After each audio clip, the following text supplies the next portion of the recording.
আমাদের এই বর্তমান আর ভবিষ্যৎকে সুন্দর করার উপায় কি? কেউ বলবেন আজ নিরন্তর পরিশ্রম করতে থাকো, কর্ম এবং চেষ্টা করতে থাকো। তার থেকেও বেশি গুরুত্বপূর্ণ কিছু আছে, বিগত অতীতের সাথে শান্তি স্থাপনা করা। কারণ অনেক সময় আপনার এই অতীত আপনাকে সামনে অগ্রসর হতেই দেয় না। আর অতীতের এই বিতৃষ্ণা যদি আপনি ভুলতে না পারেন, তাহলে বর্তমানের এই মিষ্টি সুখ আপনি কিভাবে উপভোগ করবেন, ভবিষ্যৎকে কিভাবে সুন্দর বানাবেন? তাই এই অতীতকে ভুলে যান, এর থেকে যা শিক্ষা প্রাপ্ত করার করে নিন, আর বর্তমান এবং ভবিষ্যৎকে আরো সুন্দর করে তুলুন। আর আমার সাথে ভালোবেসে বলুন, রাধা রাধা। মানুষের সবথেকে বড় শক্তি কি? তার বাহুবল, অর্জন করা ধন, নাকি তার পেছনে দাঁড়িয়ে থাকা তার সমর্থক বা প্রশংসকদের দল, নাকি ঈশ্বরের আশীর্বাদ? সেটা কি? মানুষের সবথেকে বড় শক্তি হলো একটাই, আর তা সকলের মধ্যে আছে, আর তা হলো তার নিজের অস্তিত্ব, যা অন্য কারোর মধ্যে নেই। সংসারে অনেক লোক রয়েছেন, কিন্তু কেউ আপনার মতো নন। এটা হলো আপনার শক্তি, এ হলো আপনার নিজস্ব শক্তি। দুর্ভাগ্যবশত বেশিরভাগ মানুষ এটা বুঝতে পারেন না, নিজের শক্তিকে চিনতে পারেন না। কিন্তু যদি আপনি চিনতে পারেন, তাহলে আপনি নিজের অন্তরে অনুভব করবেন একটা অসীম শক্তির অস্তিত্ব। যে সাফল্যের পথে আপনি চলছেন, আপনি দেখবেন যে এই সাফল্যের দ্বার নিজে থেকেই খুলে গেছে। শুধু প্রয়োজন হলো নিজের এই শক্তিকে চিনে নেবার, নিজের এই বিশেষত্বকে বোঝার। কারণ এই যে আপনার বিশেষত্ব, এ কোনোদিনও আপনার থেকে দূরে চলে যাবে না, চিরকাল আপনার সাথে জড়িত থাকবে। যদি আমি বাহুবলের কথা বলি, সময়ের সাথে সেটা চলে যাবেই। যদি কথা বলি অর্জিত ধনের, তাহলে সময়ের সাথে সেটাও চলে যাবে। মিত্র, পরিবার, বন্ধু, আশীর্বাদ, এই সব কিছু আপনার থেকে দূরে চলে যেতে চলেছে, সেটা আপনিও জানেন। কিন্তু এই যে আপনার অস্তিত্ব, আপনার বিশেষ শক্তি যা শুধু আপনার সাথে আছে, তা চিরকাল আপনার সাথেই জুড়ে থাকবে। দরকার হলো শুধুমাত্র এটা চিনে নেওয়ার, নিজের উপর বিশ্বাস রাখার, আর জীবনে এগিয়ে চলার। আপনি যদি এটা করেন, তাহলে সবাই এটা দেখে আপনার থেকে শিক্ষা নেবেন। জীবন, এই জীবন আসলে কি? এ হলো জন্ম থেকে মৃত্যু পর্যন্ত এই সময়। কিছু মানুষ এটা বলে থাকেন যে এই যে নিঃশ্বাস নিচ্ছি, এই হলো জীবন। আর প্রত্যেক ব্যক্তি, প্রত্যেক প্রাণী, তাদের নিঃশ্বাস নির্ধারিত থাকে, নির্দিষ্ট হয়ে থাকে। তাকে সেই নির্ধারিত নিঃশ্বাস নিতেই হয়, তারপর তিনি মৃত্যু লাভ করেন। কিন্তু এটা কি সত্যি? সত্যি কি মনুষ্য জীবন এই নিঃশ্বাসের উপর নির্ধারিত থাকে? এই নিঃশ্বাসের গণনাই কি মনুষ্য জীবনের অস্তিত্ব? কখনোই নয়। মনুষ্য জীবন শুধু কিছু নিঃশ্বাস নয় যা একদিন থেমে যাবে। মনুষ্য জীবন হলো সেই নিঃশ্বাসের মধ্যেকার সেই সময় যা দেখে অন্য কারোর নিঃশ্বাস স্তব্ধ হয়ে যেতে পারে। সেই মুহূর্ত যেখানে মানুষ আপনার মধ্যে সেই প্রেম দেখতে পারে, আপনার সাহস দেখতে পারে, আপনার শক্তি দেখতে পারে, আপনার চেষ্টা দেখতে পারে, আপনার পরিশ্রম দেখতে পারে, অন্যায় আর দুর্নীতির বিরুদ্ধে আপনার যুদ্ধ দেখতে পারে। জীবনে গুরুত্বপূর্ণ সেই মুহূর্ত, সেই সময় যেটা আপনি বেঁচে আছেন। সেই সময়ে আপনি এই সংসারের অন্য ব্যক্তিদের জীবন বাঁচার একটা দিশা দেখাতে পারেন, একটা প্রেরণা যোগাতে পারেন, শক্তি দিতে পারেন, আশা দিতে পারেন। তাই জীবনে এটাই করুন, এমন একটা জীবন যাপন করুন যা অন্যের জন্য আদর্শ হয়ে থাকে। এটাই করুন আর আমার সাথে ভালোবেসে বলুন, রাধা রাধা। জীবনে অনেক সময় আমরা সমস্যার জালে এমনভাবে জড়িয়ে পড়ি যে আমরা বুঝতেই পারি না যে আমাদের কি করা উচিত, কার সাহায্য চাইবো, কার সাথে দেখা করব, বুঝতেই পারি না। অনেক সময় এমন হয় যে সমস্যা আমাদের থেকে শুরু হয় না, অন্য কারোর থেকে শুরু হয়। অনেক সময় এই সময় এমন খেলা খেলে যে আপনি সেই সমস্যায় ফেঁসে যান। কিন্তু সমস্যা যেখান থেকেই শুরু হোক না কেন, সেই সমস্যার সমাধান আপনাকে করতেই হবে। অনেক সময় মানুষ এমন বলেন, আমার অতীত এত বাজে, সেটা শুধরে কি হবে? এই ভুলটাই তারা করে বসেন। দেখুন, আগে যা হয়ে গেছে, যা শুধুই অতীত, যা সত্য তা কখনো বদলানো যাবে না। কিন্তু এটাও সত্যি যে এখন থেকে সামনের যে পথ, সেটাও আপনার হাতে রয়েছে। আপনি একে ভালোও বানাতে পারেন, খারাপও বানাতে পারেন।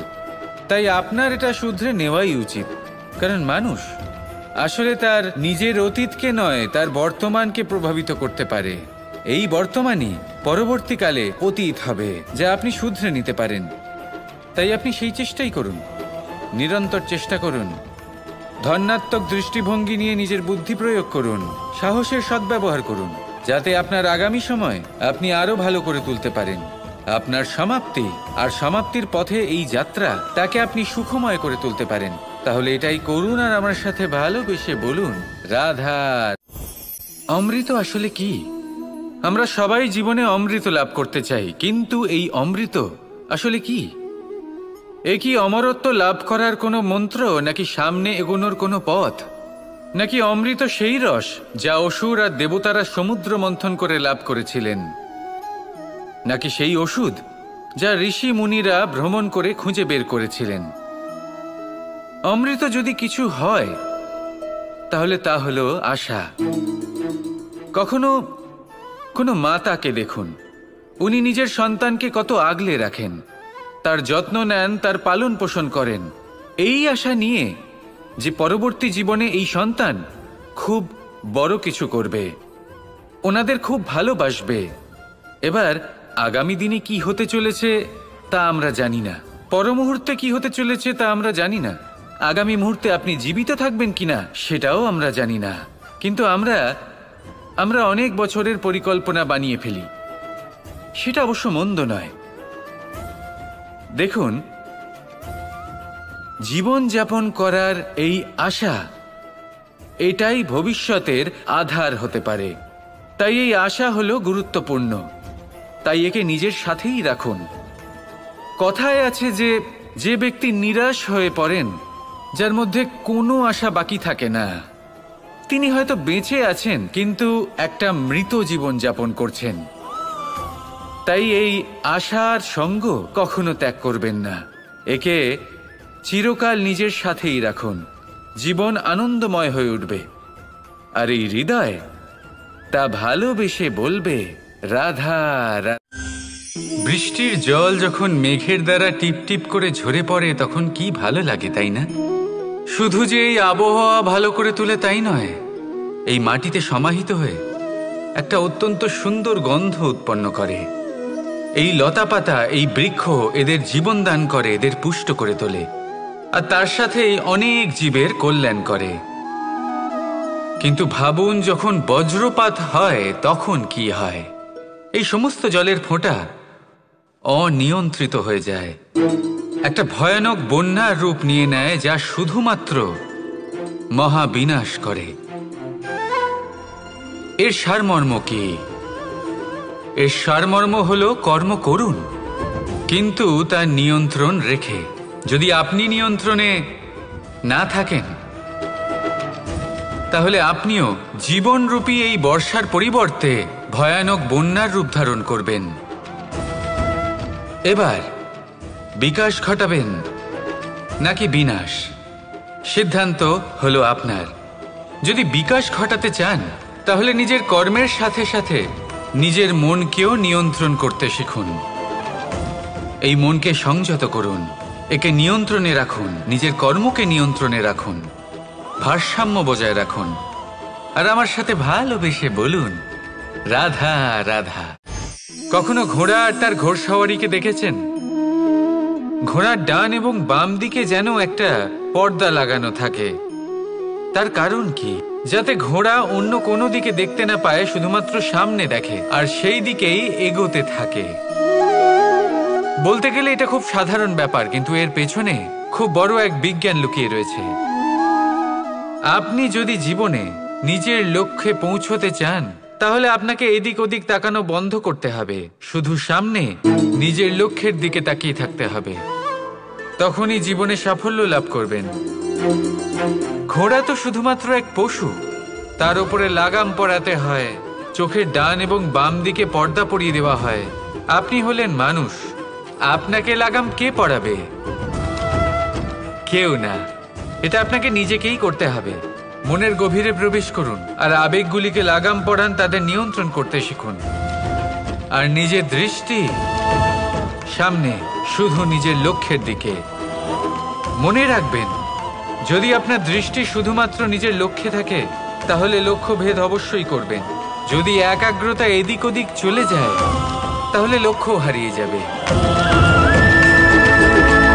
রাধা রাধা। রাজ্য, শাসন, সাম্রাজ্য, সংস্থাপনা, এগুলিকে সফল কখন বলা যেতে পারে? কোনো বুদ্ধিজীবী বলেন তখন যখন চারিদিকে শান্তি থাকে, কারোর মনে কোনো প্রশ্ন থাকবে না, শঙ্কা থাকবে না। কিন্তু আমার মনে হয় এটা অনুচিত। কোনো রাজ্যের পক্ষে বা কোনো শাসনকালে সবথেকে বড় সংকট তখন আসে যখন সবথেকে বেশি যোগ্য ব্যক্তি বা সবথেকে বেশি বিদ্বান ব্যক্তিও শুধু মুখদর্শক হয়ে বসে থাকেন। মনে প্রশ্ন আসতে থাকে কিন্তু জিজ্ঞেস করেন না, শঙ্কা উৎপন্ন হয় কিন্তু ব্যক্ত করতে পারেন না। এটা খুবই অনুচিত। এই যে প্রশ্ন, তা আসা খুব ভালো। এই প্রশ্ন অকারণে আসে না, কোনো সমস্যার কারণেই আসে। এই প্রশ্নের দ্বারা আপনি সেই সমস্যাগুলি দেখতে পাবেন যাতে আপনি এতদিন অনভিজ্ঞ ছিলেন। আর যত প্রশ্নের নিবারণ আপনি করবেন ততই আপনার রাজ্য, আপনার শাসন আরও শ্রেষ্ঠ হয়ে উঠবে। এই প্রশ্ন, এই শঙ্কা, এগুলো আপনাকে সমাধানের চূড়াতে অবশ্যই নিয়ে যাবে। সেই জন্য না প্রশ্ন করা অনুচিত, আর না শঙ্কা ব্যক্ত করা অনুচিত। আর না তিনি মূর্খ যিনি প্রশ্ন করেন, শঙ্কা ব্যক্ত করেন। তাই এনাদের কখনো দূরে করে দেবেন না, এনাদের নিজস্ব মতামত রাখতে দিন। যখন সবাই মিলে একমত হবেন তখন নিশ্চিত রূপে বলা যায় যে এই রাজ্য, এই শাসন, এই সংস্থাপনা সাফল্যের শিখরে রয়েছে। তাহলে আসুন আর আমার সাথে ভালোবেসে বলুন, রাধা। প্রকৃতি, নিয়তি কখনোই কারোর সাথে পক্ষপাত করে না, প্রত্যেককে জীবনদান দেয়, সমান সুযোগ প্রদান করে। এটা সেই ব্যক্তির উপরে নির্ভর করে যে সে কিভাবে তার থেকে লাভবান হয়ে উঠবে। তার নির্বাচনের উপর নির্ভর করে, তার দৃষ্টিভঙ্গির উপর নির্ভর করে যে সে কতটা ধনাত্মক বা কতটা নেতিবাচক। দুই ধরনের মানুষ হন। এমন কিছু মানুষ হন যারা প্রত্যেক পরিস্থিতি, প্রত্যেক সমস্যা এবং বিপদে সুযোগ খুঁজে বের করেন। আর কিছু এমন মানুষ রয়েছেন যারা যে কোনো সুযোগে কোথাও না কোথাও থেকে একটা সমস্যা খুঁজে বের করেন। এবার আপনি কি চান? আপনি সুযোগ চান, তাহলে সুযোগ পাবেন। আপনি সমস্যা পেতে চান, সমস্যা তো আপনি চাইলেই খুঁজে পাবেন। চয়ন আপনারই যে আপনি কতটা ধনাত্মক থাকতে চান, কতটা নেতিবাচক থাকতে চান। ধনাত্মক থাকুন, জীবনে সব কিছু সম্ভব হবে। আসুন আর আমার সাথে ভালোবেসে বলুন, রাধা রাধা। যখনই আমরা কথা বলি জলরাশির বিষয়ে, যখন আমরা তুলনা করি, তখন আমাদের খুব ভালো লাগে মিষ্টি সরোবর, পুকুর, নদী। আর আমরা অপেক্ষা করে থাকি সাগরের জন্য, সমুদ্রের জন্য। কেন করি? কারণ এই সাগর, এই সমুদ্র, এ হলো অত্যন্ত বিশাল আর ভয়ানক। এর জলও কিন্তু নোনতা, যা আমরা পান করতে পারি না। কখনো ভেবে দেখেছেন এই সমুদ্রের অন্তরে এই নোনতা জল, এই নোনতা ভাব, এটা আসে কোত্থেকে?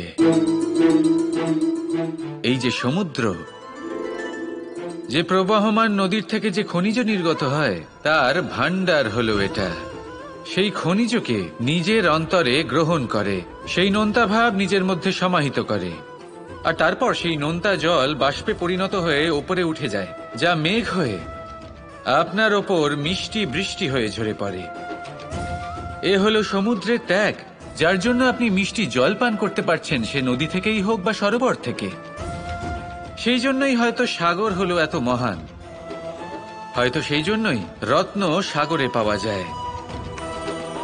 তাই মনে রাখবেন, ক্ষমতা তারই হয় যে ত্যাগ করতে জানে, কোনো বিষকে নিজের মধ্যে ধারণ করে নিতে জানে। তাহলে আপনিও এটাই করুন, এতটাই শক্তিশালী হয়ে উঠুন, আর আমার সাথে ভালোবেসে বলুন, রাধা রাধা। বৃষ্টির ফোঁটা কত ছোট, কিন্তু সাগর কত বড়, হিমখণ্ড কত ছোট, হিমালয় কত বড়। কত পার্থক্য আছে দেখুন, দশরথ পুত্র রাম আর শ্রীরাম। দেখুন, এক